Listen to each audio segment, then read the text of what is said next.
So I think if I had to say what community learning and development is, it's about working with people, working with communities, coming right to them where they're at and supporting them on a journey, on their journey, whatever that journey is to them, through learning or social integration, or just supporting them to make a difference in the world and for any difference that they want to make in their lives. I suppose it's important to communities because communities need those people that are on their side. So a lot of communities feel that services are against them.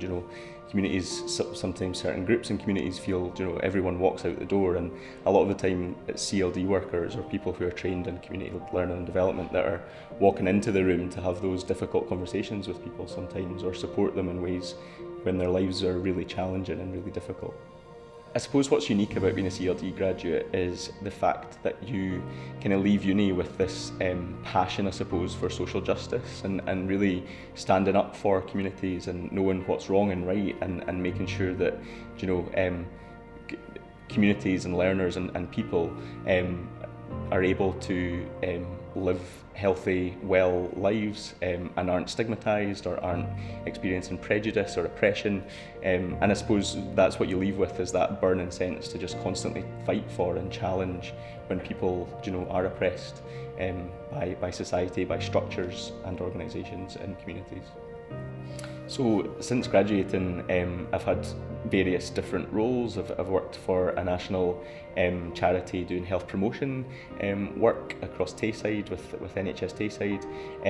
I've also worked in Angus Council as a community engagement officer, so supporting community councils and the community planning partnership to make sure that kind of citizens' voices are heard in kind of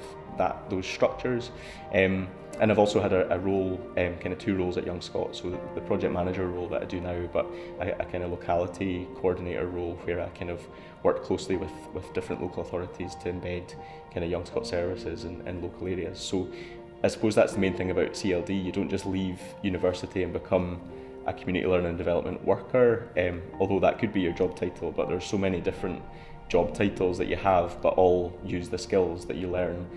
studying CLD and want someone with those skills and abilities.